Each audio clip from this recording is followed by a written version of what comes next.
Support comes from the Missouri Forest Products Association, saluting Earth Day on April 22nd with an ongoing commitment to help offset carbon emissions with sustainable harvesting of Missouri forests. Details at choosewood.com. This is St. Louis on the Air from St. Louis Public Radio. I'm Elaine Cha. They actually sometimes don't even know who owns their building. It's a 60% increase across 7 years. Owning land to rent to other folks to drive your wealth. There's actually been a decrease for some people in wages. That same apartment is now going on rent for $1,200 and $1,300.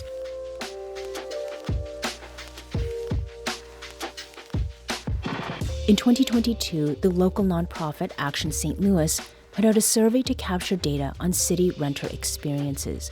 That data, along with findings from trends they tracked around housing across the St. Louis area in 2023, were released in a report called The Rental Landscape of St. Louis 2023, with results from their We the Tenants housing survey.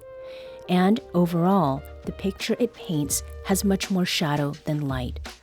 Here to discuss what the report says about rising rents as we hear listener experiences around managing and securing affordable and safe housing, we welcome Kayla Reed, Executive Director of Action St. Louis. Great to have you here again. Thank you so much. We also have Tila Gajewski, Action St. Louis Data Coordinator. Welcome to you. Hi, thank you so much. And thank you both for joining the program today. So we referred to state and city rankings for rising rents in our intro, which came from rent.com, and it covered a year of numbers.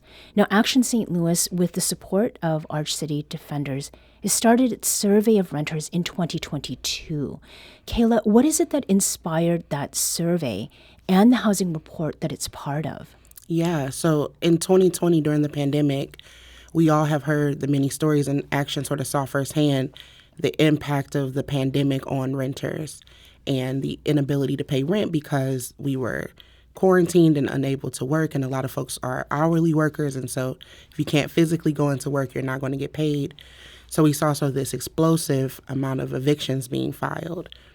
At the same time, we were sort of launching the We the Tenants campaign, which really focused in on how we can improve protections, rights, and access to affordable housing for renters in the St. Louis region. And from those stories, we really just wanted to tell a larger story of the realities of renters in St. Louis. Oftentimes, you have to sort of search long and far for statistics around what people are facing, but even more powerfully than just a statistic are these stories of people having to choose between childcare and rent, or feeling like they're having to put out more money than they're bringing in, and the burden of that. Right. Now, rents, as we noted, are going up all over the country. Mm-hmm. And Missouri is seeing rents go up at an extremely high rate. But your report focused on the city. Mm-hmm. Why did you decide to sort of limit it to that? Yeah, I'll definitely let Tila add to this, but the campaign really grew inside of the city. That's where our organization really focuses. We are Action St. Louis. And so for us, it was a natural sort of continuation of the work that we had done. Along with, Arch City Defenders, we put out this Pro Se guide to help renters navigate evictions. We were doing door-to-door canvases and wellness checks during the pandemic. We've done mutual aid work after the flood that happened, where we were actually really focused on resourcing renters who had lost everything in the flood. And so St. Louis City and St. Louis County were our sort of natural terrains, and the city is where our base really lives. Right. And Tila? Yeah, absolutely agreeing with Kayla there. The people who filled out our survey and the people that we had conversations with lived in the city of St. Louis or some parts of St. Louis County. So it was important to provide additional context in those regions that are most applicable to those people. Right. Now let's get to something that the report starts off with, and that is a figure that jumps right out at me, which is that 44% of renters pay too much for housing. What does too much mean, Tila? Yes, anything above 30% of your income is too much. You're therefore rent burdened, and people paying more than 50% are severely rent burdened. And as far as numbers, Kayla, go, what are we talking about as far as like how much people are paying per month and what kinds of increases they're seeing? Yeah, so we know that wages in our region are actually really stagnant, and that until 2018, minimum wage in Missouri was still the federal limit, and now it's up to $13. And so for most people, they're making, who are in that bracket of income, are making about $2,000 a month. But we've seen rent jump from about $500 5 years ago to now being $800, and the units that were $800 well over $1,000. And so when you think about wages compared to the rent increases, folks are not earning more money; they're just putting out more of their resources in rent, which is stretching them financially. And is that what rent burdened means? Yeah. So really, it's defined as folks who pay more than 30% of their income. But when you start to think about your own personal income, Right. you have so many things that are increasing. The cost of food is going up in this economy. Childcare costs are going up. Tuition costs are going up. And so vulnerable populations like students, elders, single parents are really feeling the brunt of these rate increases. Yeah. And Kayla, you're mentioning single parents. That brings up a point that I always like to get to, because a term like renter can give you the impression that we're talking about one person. But when we say that 44% of renters are paying too much, I mean, how many people are we talking about who are being impacted by this high rent? Tila? Yeah, I believe the city has around like 98,000 renters in the city, so roughly less than half of that are households full of parents, children, aunts, maybe even additional generations who are included in that. And so these are entire households that are included in that number. So it might just be that one person who's on the lease who's listed there, but everyone who's in that home is also impacted by rent burden. Right. Now, we put out a call on social media previous to this segment to ask people to share their experiences with rising rent in STL. We got an email from Audrey Leonard, who shared that she lived in the San Francisco Bay Area, which is sort of infamous for how expensive it is. And Audrey said that she was surprised by how expensive it's gotten in St. Louis. She wrote, "Lots of people in St. Louis suggested I was coming back to a less expensive city, and I can categorically say that is simply not true. People joke about California being so expensive, you're paying for the weather and that sort of thing. That's fair." But Audrey says that she was living 1 mile from the San Francisco Bay, and it was the most expensive state to live in, and St. Louis is behind by $500. Apropos of that, too, Midwest Newsroom reporter Kayvon Mansouri, who was just on the other day, he reported in December of 2023 that one of the reasons rent has been increasing in this part of the country is that the Midwest has been marketed as an affordable place to live for a long time.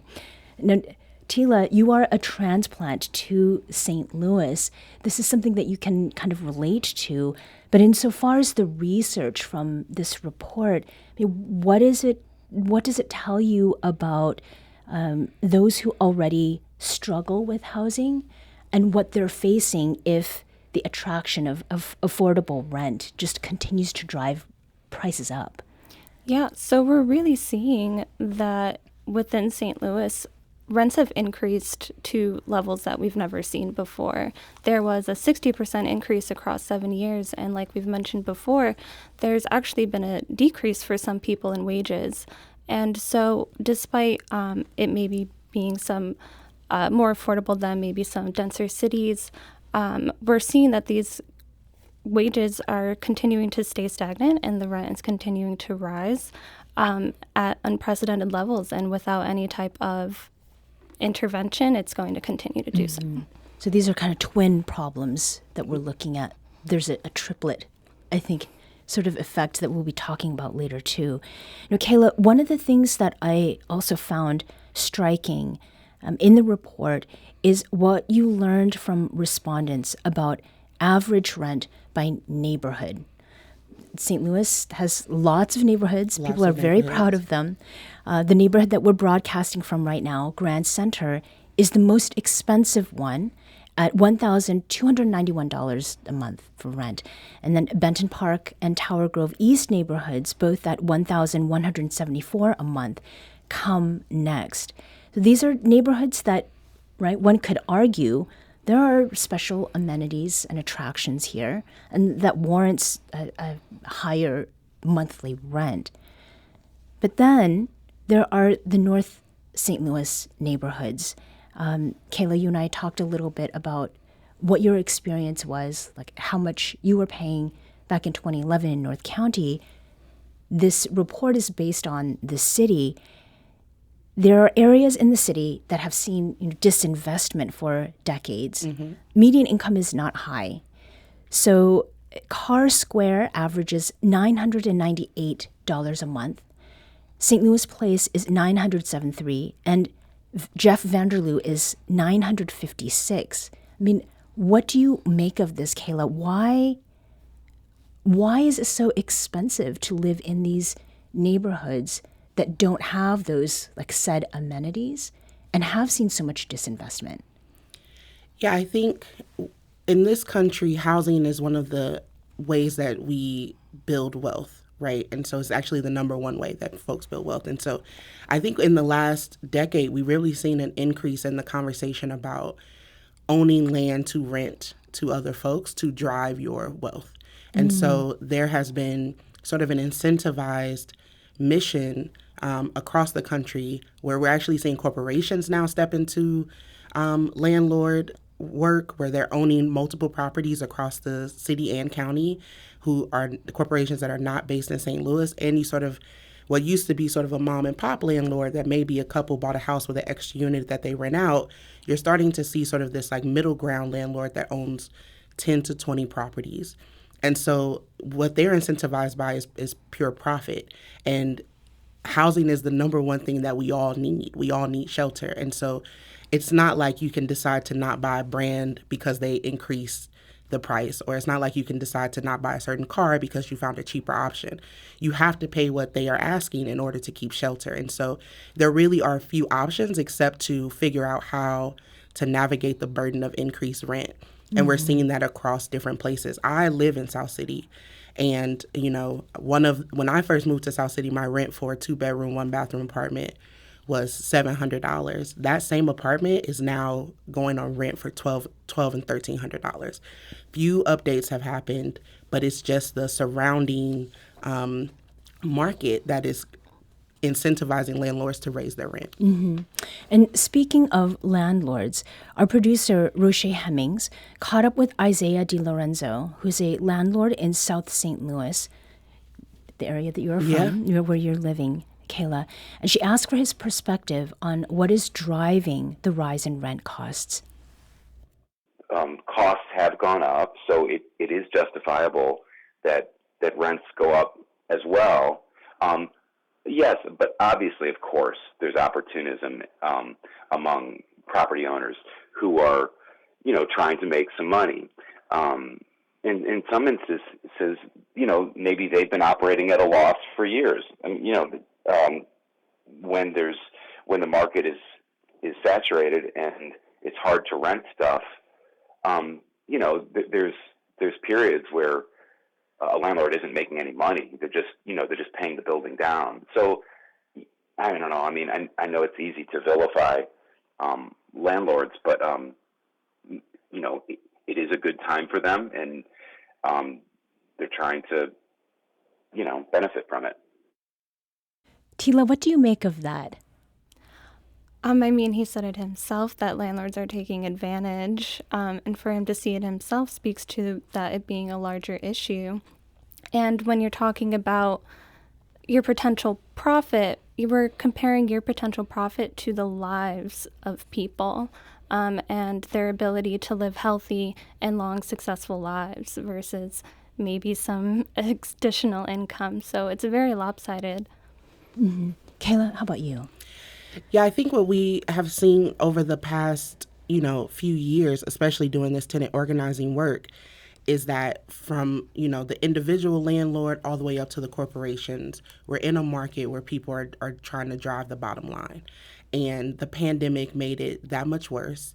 And we know that there's actually not a moment where we live in an oversaturated city where there are just empty rental units that people cannot fill, because we are constantly watching people be evicted and searching for housing.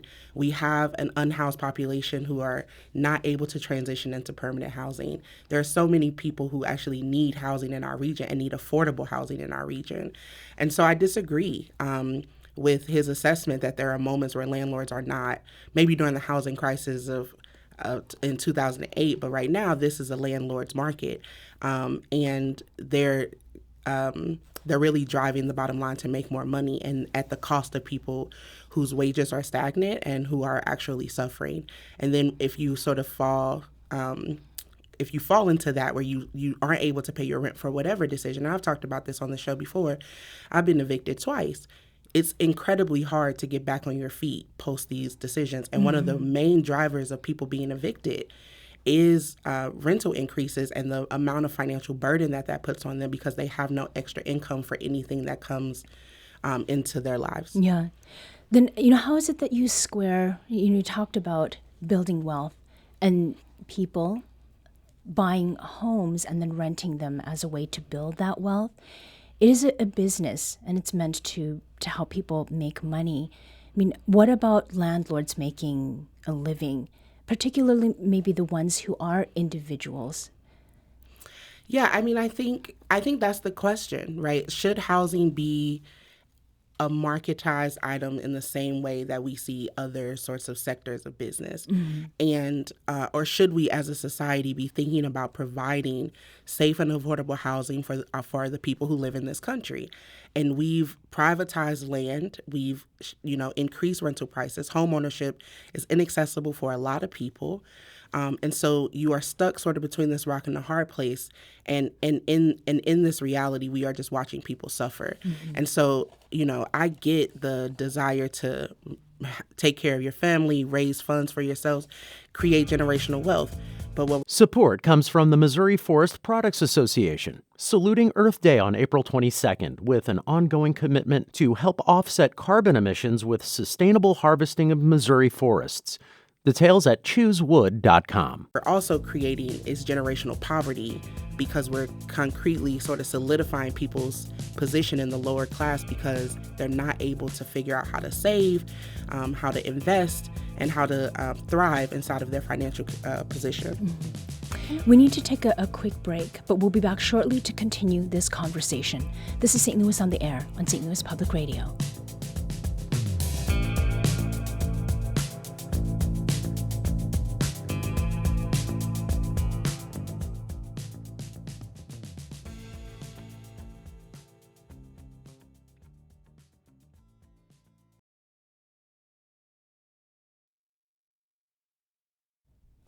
Welcome back.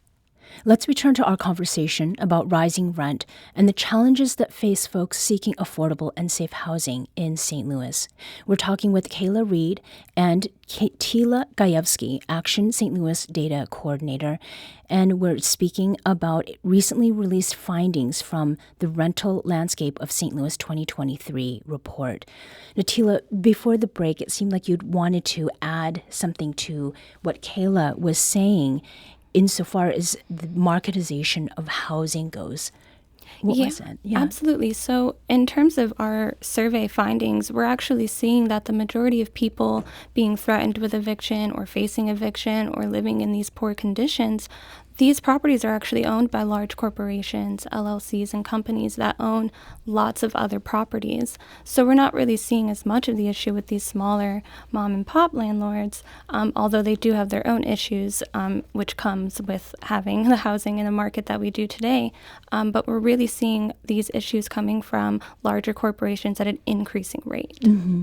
And we've talked on the show about one particular company that's based in Ohio called Vinebrook Homes, operates under like 50 some LLCs, and about housing that is mostly in St. Louis County rather than the city.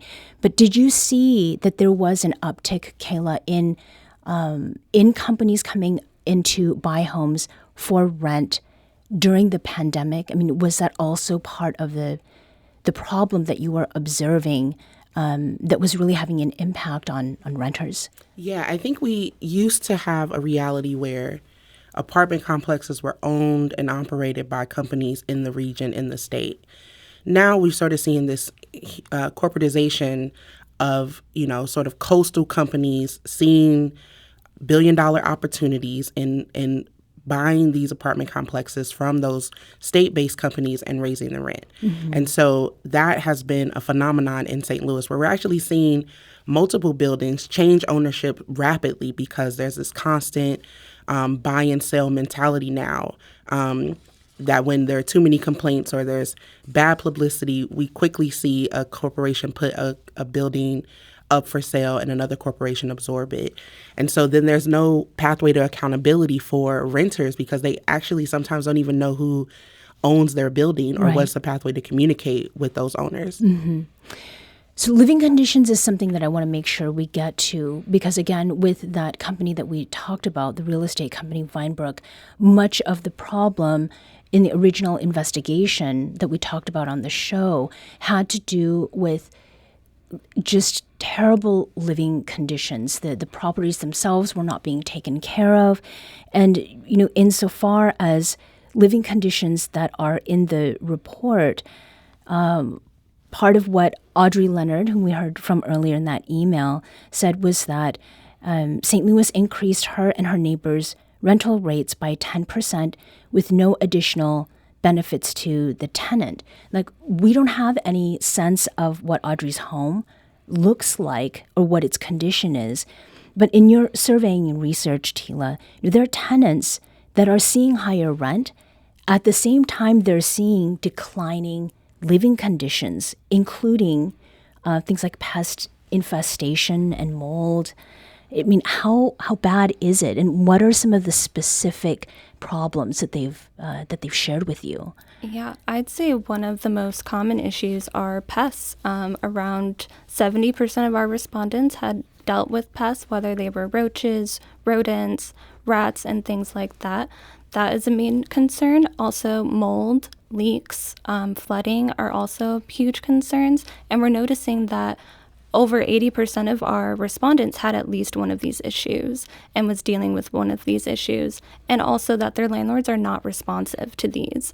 When they make complaints, they aren't responsive. And if they do get a response, it might be an eviction threat. So living in a home like this, I can imagine, and having had personal experience as well back in Los Angeles, in living in a house that was rented, there was stuff that was just not taken care of. The garage was rotting. As far as what it is people can do that does not rely upon a landlord or property owner to take care of that. I mean, how much responsibility, can and should a tenant be taking to take care of things that are like immediately negatively affecting their ability to just live day to day? Yeah, well, the state has like some very specific language around being able to, if you take on the cost of repairs, negotiating that with your landlord around rent and taking that out of the rent. But those are very specific cases. What we're also seeing is that some of the issues are so systemic inside of these buildings that one apartment can't handle something like a leaky roof, right? Because that's impacting multiple units.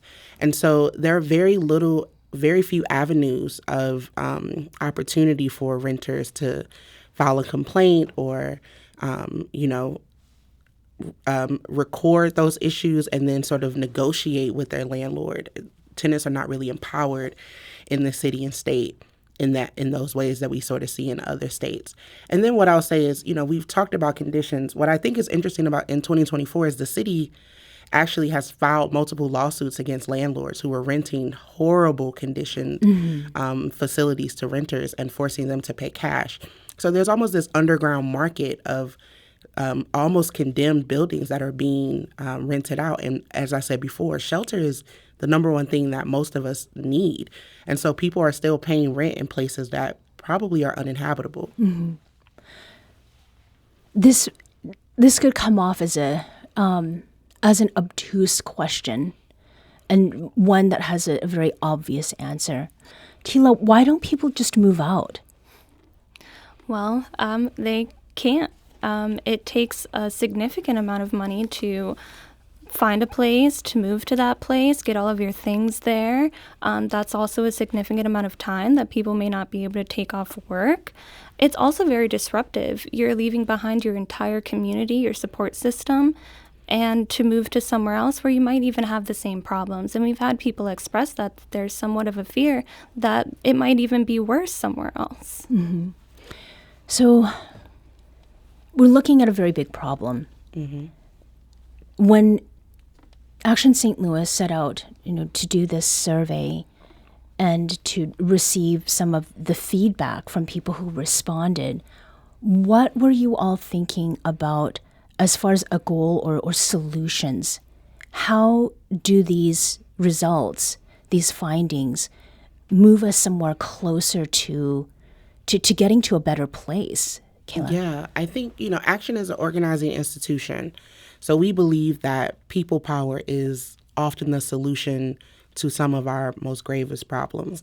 And so for us, this was an opportunity to, rent and eviction and circumstances, you can feel a lot of shame around that. And so you often are not talking to other people about what you are experiencing. And there's a lot of isolation inside of the renter landscape. Mm-hmm. And so for us, one of the things that this report is meant to do is to show that these are bigger pictures and themes that are happening across our region, and to bring people into that conversation who are impacted by it, and to also present to policymakers that there is a need to produce solutions to this and actually assist communities in holding these landlords accountable. Mm-hmm. And so last year for us, we really were focused on eviction, and we worked to get Right to Counsel passed, which provides legal representation for families facing eviction. This year, we're really focused on what does it look like to have legislation like that in St. Louis County, where we see that there is continual evictions because of this sort of corporate landlord landscape that has really taken hold in St. Louis County. But also, what does it mean to look at legislation like Tenant Bill of Rights? And we sort of explain what that is in the report. Other cities like Kansas City who've done it. But ultimately, we are also looking at a state solution to this, mm-hmm. that, the real estate lobby and the other sort of people who are in Jeff City making sure that this is a pro-landlord state have to have opposition to that reality. And so we are organizing tenants to understand their power as voters, as a population, as a demographic, and then to champion solutions to the issues that they're facing. Mm-hmm. So as far as Missouri as a state, what you are aiming to do, is it hard to accomplish what you've set out for yourselves? Are there any signs that there is some inclination to solve some of these problems? Yeah, I think what we are seeing in a response since the pandemic is a really intentional landscape of tenant organizing. And so in St. Louis, we have, Action St. Louis with the We the Tenants campaign. We have Homes for All. In Kansas City, there's KC Tenants, right? And across the state, there are these tenant unions in places like Springfield and Columbia. So there really is a desire to create infrastructure that is organizing people into this conversation. Mm-hmm. In St. Louis, rent, the landscape looks very different. We have a majority Black renter landscape in the St. Louis region. Mm-hmm. That's not the case outside of the city. So we're building relationships with those organizations. We're thinking about both local and state policy. We're limited by preemption, which is a common thread inside of organizing in this state. Mm-hmm. But we're really, continuing as an organization to investigate opportunities for change through policy and programs. Yeah. And we're also just trying to meet people where they are. So this year, when Heritage House collapsed through a storm, we have organized inside of that community, making sure that we're doing wellness checks with elders, helping them find new places to live. Ridgeview in St. Louis County, we're just trying to create a rapid response infrastructure and a long-term organizing infrastructure to both meet the needs now and later for renters in our region.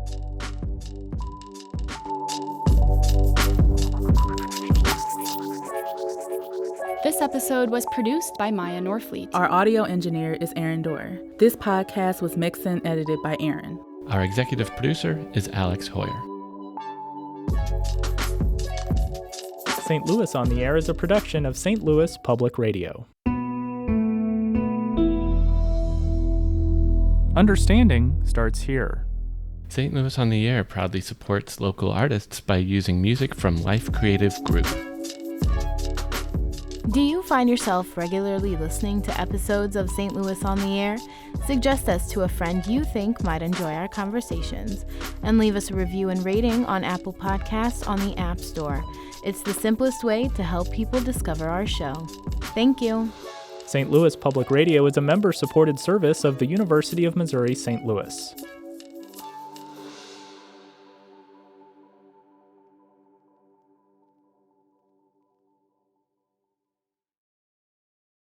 Support comes from the Missouri Forest Products Association, saluting Earth Day on April 22nd with an ongoing commitment to help offset carbon emissions with sustainable harvesting of Missouri forests.